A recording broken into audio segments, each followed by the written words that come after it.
इन सबको ओबीसी कोटा में डाल करके ओबीसी को जो हक मिलता था उसका बहुत बड़ा हिस्सा उसने छीन लिया और धर्म के आधार पर दे दिया। कांग्रेस यही फॉर्मूला पूरे देश में लागू करना चाहती है।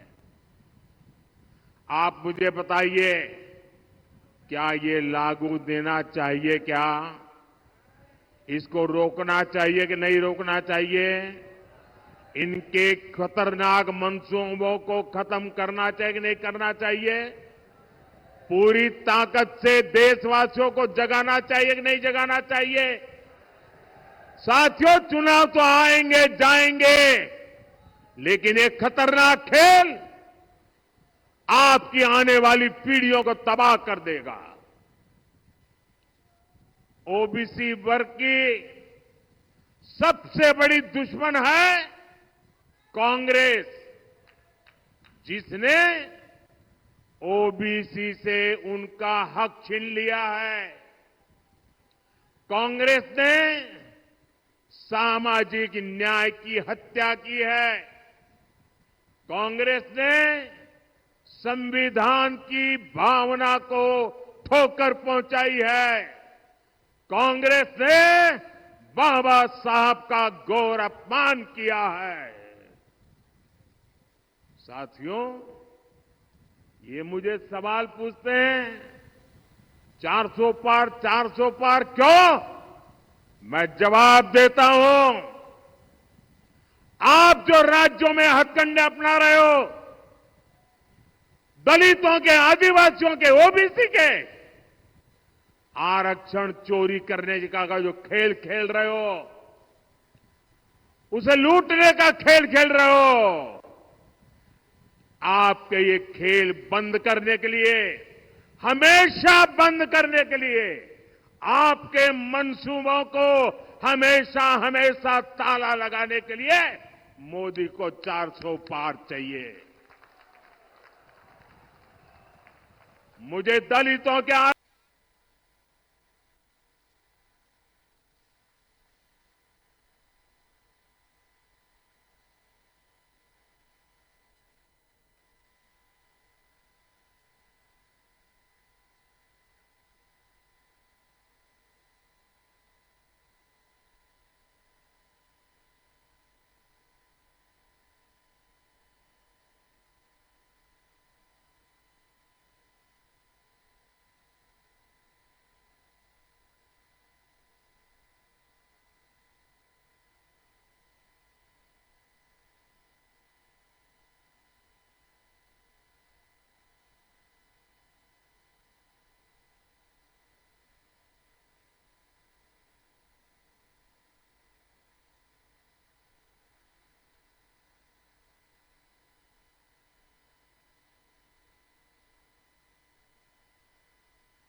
डिब्बे में रखती हैं तो एक्सरे करके वो भी खोज के निकालेंगे।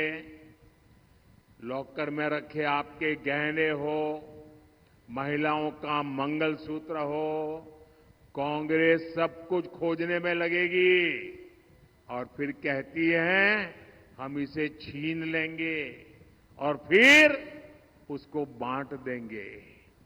आपको ये मंजूर है क्या? जरा मुझे पूरी ताकत से बताइए, अगर मेरा विषय समझते हो तो ये आपको मंजूर है क्या? आपके पास अगर एक घर गांव में है और एक घर आपने शहर में ले लिया, 2 घर है, तो एक घर कांग्रेस ले लेगी, कांग्रेस की सरकार ले लेगी। अगर आपके पास 2 गाड़ी है तो एक गाड़ी कांग्रेस की सरकार ले लेगी। ये उन्होंने घोषित किया है। क्या आपको ये मंजूर है क्या? ये करने देंगे क्या? आपसे ये सब कुछ छीनकर कांग्रेस अपने वोट बैंक को देना चाहती है। साथियों, इतना ही नहीं, कांग्रेस ने तो आज एक और पत्ता खोल दिया है। उनका हिडन एजेंडा बाहर आया है। आज उन्होंने कहा है इनहेरिटेंस टैक्स, यानी विरासत में भी।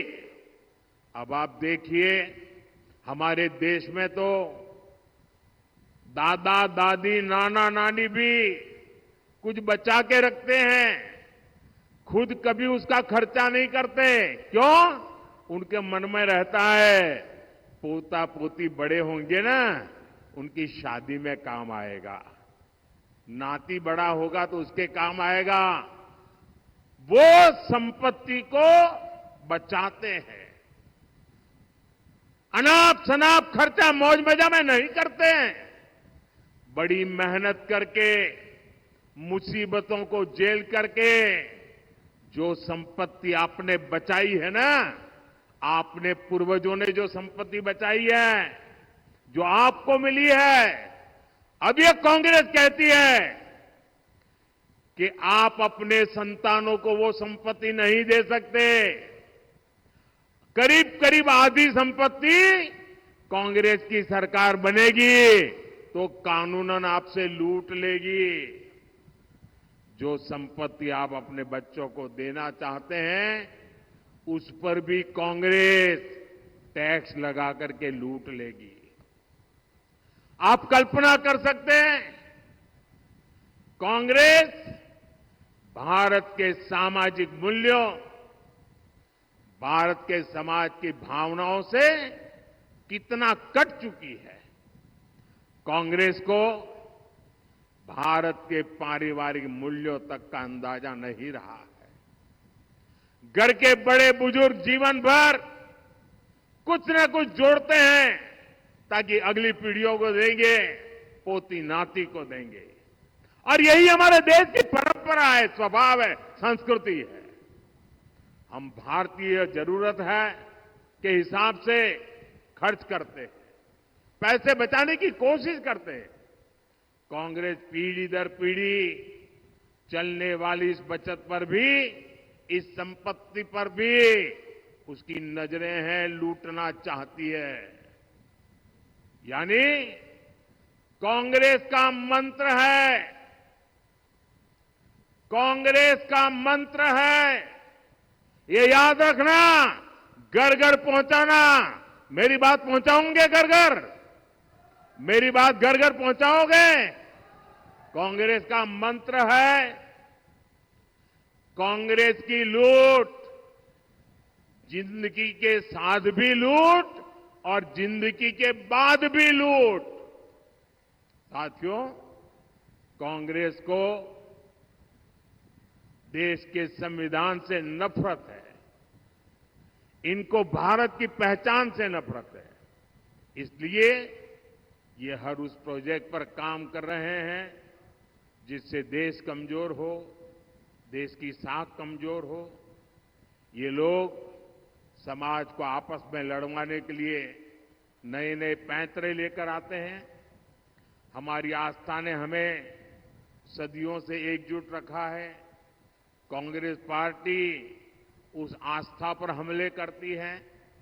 अयोध्या में प्रभु राम का राम मंदिर प्राण प्रतिष्ठा के समय कांग्रेस ने क्या किया, पूरे देश ने देखा। आपको याद है ना? याद है ना? भगवान राम को काल्पनिक बताने वाली कांग्रेस ने राम मंदिर के प्राण प्रतिष्ठा के निमंत्रण को ठुकरा दिया, ठुकरा दिया।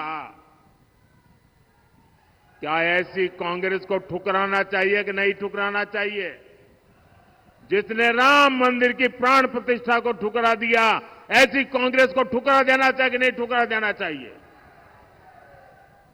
आपने इनकी भाषा सुनी है?